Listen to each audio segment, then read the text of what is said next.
নমস্কার, কলকাতা টিভিতে আপনাদের সকলকে স্বাগত। কলকাতা হাইকোর্ট থেকে বড় স্বস্তি পেলেন অভিষেক বন্দ্যোপাধ্যায়। তার বিরুদ্ধে মোট রাজ্যে 16টি এফআইআর দায়ের হয়েছে।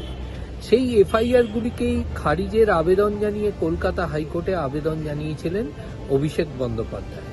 পূর্বেই বিধাননগর উত্তর থানার সাইবার ক্রাইমের অভিযোগের ভিত্তিতে তিনি রক্ষা কবচ পেয়েছিলেন। আজ বাকিগুলির ক্ষেত্রেও রক্ষা কবচ পেলেন অভিষেক বন্দ্যোপাধ্যায়। 25শে আগস্ট পর্যন্ত এই রক্ষা কবচ বজায় থাকবে। বিচারপতি সৌগত ভট্টাচার্য এমনটাই মৌখিকভাবে নির্দেশ দিয়েছেন। বিচারপতি সৌগত ভট্টাচার্যের এজলাসে এদিন মামলার শুনানি চলাকালীন বিচারপতির পক্ষ থেকে প্রশ্ন করা হয় যে অভিষেক বন্দ্যোপাধ্যায়ের বিরুদ্ধে যে সমস্ত অভিযোগ দায়ের হয়েছে সেগুলি কবে দায়ের হয়েছে। অপরদিকে এসপি রাজু পুলিশের পক্ষ থেকে জানান যে পুরোটাই দায়ের হয়েছে 16ই জুন মাসে এবং পাশাপাশি দায়ের হয়েছে 4 মের পর। অর্থাৎ বিচারপতি তখন মন্তব্য করেন যে রাজ্যের রাজনৈতিক পালাবদলের পর সমস্ত এফআইআরগুলি দায়ের হয়েছে, সুতরাং এই প্রেক্ষাপটে কেন তাকে সুরক্ষা কবচ দেওয়া যাবে না।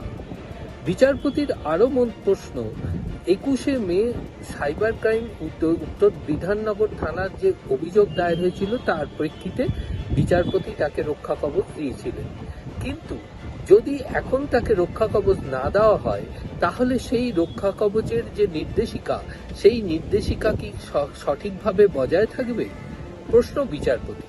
পাশাপাশি অভিজিৎ দাস ববির অভিযোগের ভিত্তিতে যে এফআইআর এর শুনানি আজ চলছিল সেখানে বিচারপতি প্রশ্ন করেন যে এই অভিযোগ কে করেছে।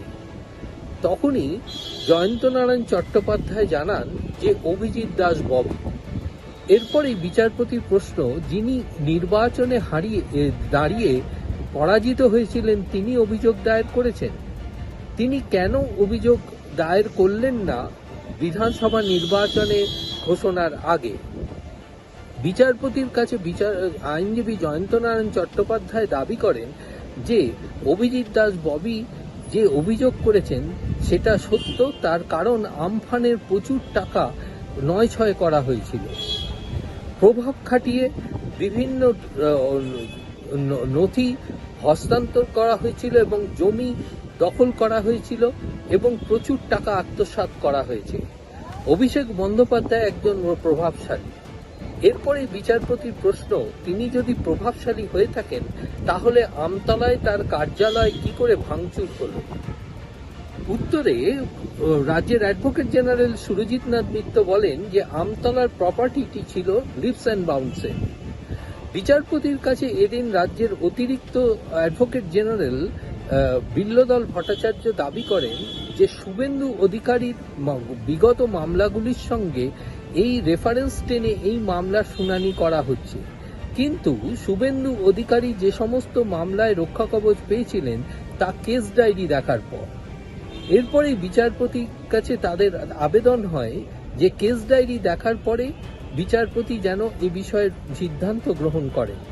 যদিও বিচারপতি সৌগত ভট্টাচার্য তিনি জানিয়ে দিয়েছেন যে এই মুহূর্তে তিনি মনে করছেন না হেফাজতে নিয়ে অভিষেক বন্দ্যোপাধ্যায়কে জিজ্ঞাসাবাদের প্রয়োজন আছে।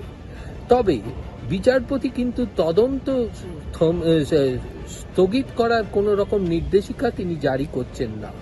পুলিশ তাদের নিজেদের মতো তদন্ত করবে এবং তদন্ত রিপোর্ট আদালতে জমা করবে।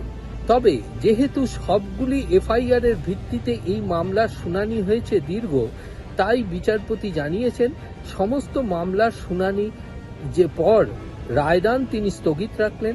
আগামী 25শে আগস্ট তিনি এই রায়দান করবেন।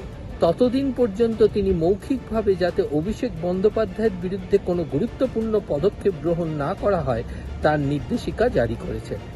অপরদিকে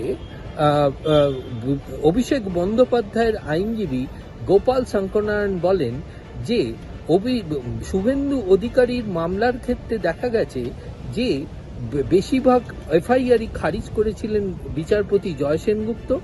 2টি এফআইআর প্রত্যাহার করে নিয়েছিল রাজ্য, ফলে সেই রক্ষা কবচের সঙ্গে এই মামলার সংযোগ স্থাপন করা যেতেই পারে। তবে বিচারপতি জানিয়েছেন যে সামগ্রিকভাবে তিনি রায়দান স্থগিত রাখলেন, তবে 25শে আগস্ট পর্যন্ত অভিষেক বন্দ্যোপাধ্যায়ের বিরুদ্ধে কোনো কড়া পদক্ষেপ গ্রহণ করা যাবে না।